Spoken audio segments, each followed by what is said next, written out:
Hey, what's up everyone, this is Baljeet from JK. Welcome on my channel. Today we are going to work with the Nissan Titan 2005 5.6 liter two-wheel drive 8-cylinder. I have an issue with this Nissan Titan. My oil gauge always shows high pressure. I'll show you what I mean to. Let's go inside first, see what we're working on. As you can see at the high. If I turn the key off, it will go to low. That's telling me my gauge is working, reading something, but it's reading high. So for this one, first thing you should do, check your pressure sensor. So I will be doing that one, disconnecting the pressure sensor, see if this stay always low, because if sensor is disconnected, it show always low. Or we try to replace or something. So now the time to troubleshoot. So I show you where the pressure sensor is located and then how to get it. If you go to front of your truck like that, not on the burner but underneath, over here there's oil filter. We always change the oil filter here. That sensor located near the oil sensor. What we have to do first, we're gonna remove this plate covering the stuff from the bottom. This one has 4 screws, 10 millimeter. I'm gonna remove off the camera, then we will look into. So I have removed the cover already. Now we're gonna get underneath and I'm gonna have a good view so we can see where the sensor located. Okay, now I'm underneath of my truck. As you can see, I have a filter over here. Next to the filter, if you can see here, that's the sensor. So you see the round thing? We have to put a socket from the side or something. Here we go. You can see a little bit more clear. I'm trying to, because when I want to know, I've seen a lot of video, but there's not exactly show how to get to it, but I can see only sensor. That's the round thing. First, what I'm gonna do, I'm gonna try to reach it to this plug. Let me put it front. Okay, so like this plug, I'm gonna disconnect this one and see what it read. It could be the wiring issue. If not, then we're gonna change like this one. After I put some socket, I'll see what size is it, and then I will mention in a video what size of socket. But right now I'm gonna disconnect this one, see what happened. What I will also do, I can go get from AutoZone and disconnect this one, connect to the new one, see what it's reading. That's something like kind of troubleshoot, or it's not that expensive, you can just replace it. Now let me I have to do off the camera because I don't have enough room. I cannot do both things, but I'm gonna disconnect and see what happens. So now I was able to disconnect my sensor. As you can see, I have a plug here. I checked all the wiring and everything. If you have some electrical knowledge, probably you can check for voltage. There's a 3 wire.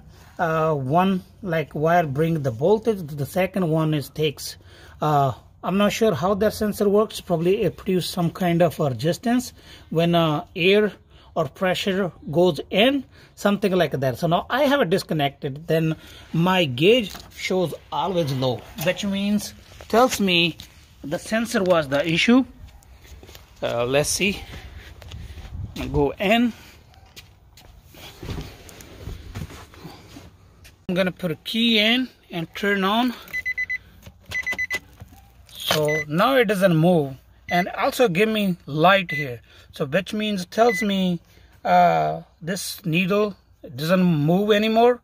So basically that tells me that my sensor is bad probably. So I'm gonna go get one new sensor and then we will replace. I tell you what kind of socket and what kind of tools we need to take it off.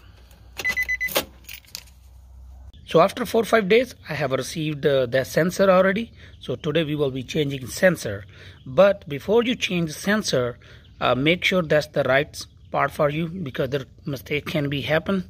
If something went wrong and you have done a lot of work, it doesn't fit, you have to do everything back again. And make sure the plug fits to your truck, even you have order right part. And second thing, I don't have a socket for this one. I was thinking if I have like a deep long socket, can go over the connector here and I can turn easily. But I'm not sure how I'm gonna do. I have to manage something. I have to remove all the one and put this one. To remove all the one, first we have to drain all the engine oil, and then we will be able to. If not, you can take it off, but oil is gonna be come out because oil pressure goes here. I'm gonna connect this one to my connector where we remove the old sensor, and I will check what is reading. Then I will blow some air here and see if it's reading pressure. Make sure before I put it on, the sensor is actually working. Then we will do it. So now, as you can see, I have plugged in my new sensor to the plug.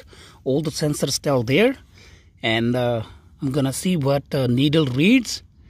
Before, it also give me light about the oil, like there's no oil or something. It read open, and also pressure stays all the way low when I have a disconnect. And when we are going to change, we have to change sensor, we have to drain all oil. I will say if there is a due oil change, you can change oil. We also gonna replace their filter inside, and we will do full service too. Now let's see what the needle reads now.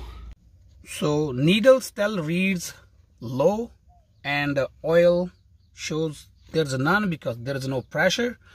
I do off the camera because there is a lot of work to make sure the sensor is working. You can do as long as the sensor fits. I will say you can trust on a new part and install a new one and see what happens.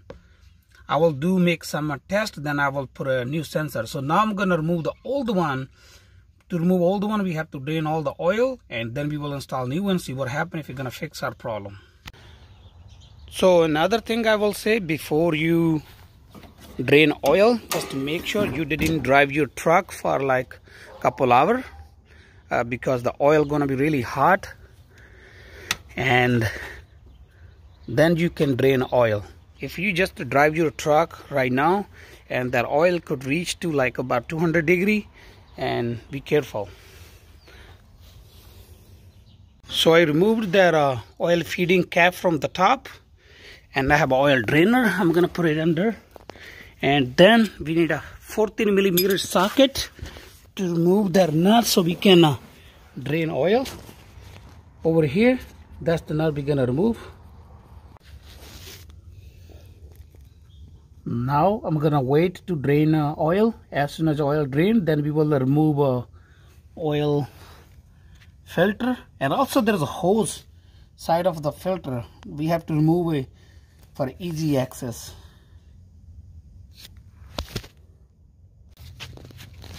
So to access behind it, because I don't have a socket, so I have to remove this hose, goes top of the oil filter.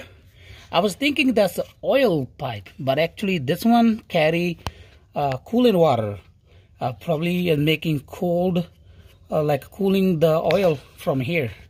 So basically this have a cooling water, so we have to drain all the cooling water, then we're gonna take this hose.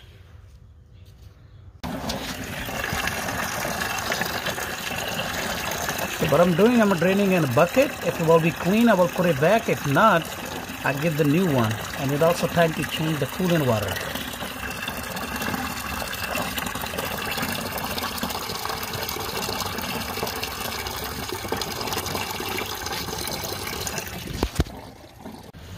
Okay, now we have removed the hose, and we can clearly see that sensor. That's we're gonna remove. So finally, I was able to loosen out their sensor.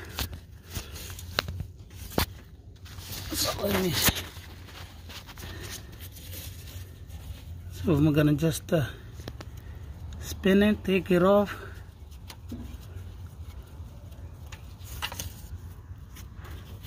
There's oil draining, but I put this drain cover underneath. Okay, here is both sensors side by side. That's the old one, that's the new one. It could be possible like old one just plugged or something and reading high pressure all the way. There also can be reason your oil filter is plugged or something, but my oil filter I have changed recently, so I'm sure it's not an oil filter, it's this one. So I'm gonna change this one. To remove this one, I will say you really need that socket because there's not a room for other thing, but I made my own tool. You can see I have this wrench, and it was like about a 9-inch, and this mouth is about like a 1-inch. I was not able to spin inside. There was a lot of pipes, shaft stuff, so I have to cut it from the back to make it work.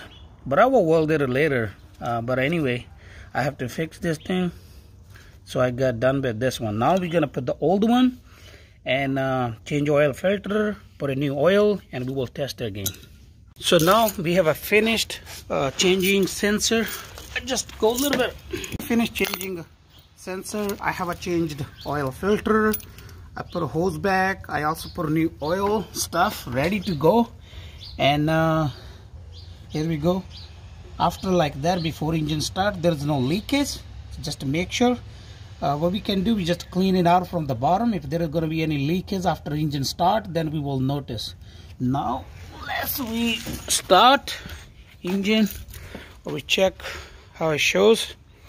I'm going to take one thing back. Earlier when we have a connected only sensor, I was showing there was no change. Actually it was my mistake, because I just realized right now, even everything got fixed. I have it tested.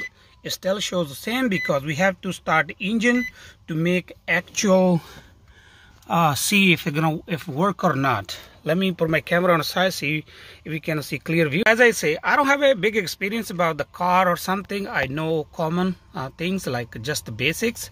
So based on that one, I was trying to fix it. And earlier when we connected just only sensor without installing, I put key in, so we were still seeing that low oil or no oil, and this was needle was on L, because the first sensor was bad. So anytime I turn the key on, it go all the way on the high, so that means my sensor was bad or was reading high. But in this case, now we're gonna start the engine. That's the way actually we're gonna see the real if we got a fix or not. So now I have started engine. As you can see, now needle stop at the middle. If oil gonna be low, then it's gonna be go to the low side. If it's gonna be a little bit high or high side. But in my case right now, I check oil level, everything looks okay. Now we are good to go. We have fixed the sensor. We replaced the sensor already, and as you can see, it stays in the middle. So I will say, if you don't start your engine and you turn the key on, it shows on high side, then most likely bad sensor. So today we have a fixed Nissan Titan 2005 oil pressure sensor, shows high. After starting engine, I turn off so we can hear clearly what I'm trying to say. After you fix everything, start your engine for a couple minutes and make sure there is no leakage, no leak oil, anything. Then we're gonna put the cover underneath, and that's all. That's all for today. Thank you for watching. If you like my video, please like, share, comment, and don't forget to subscribe.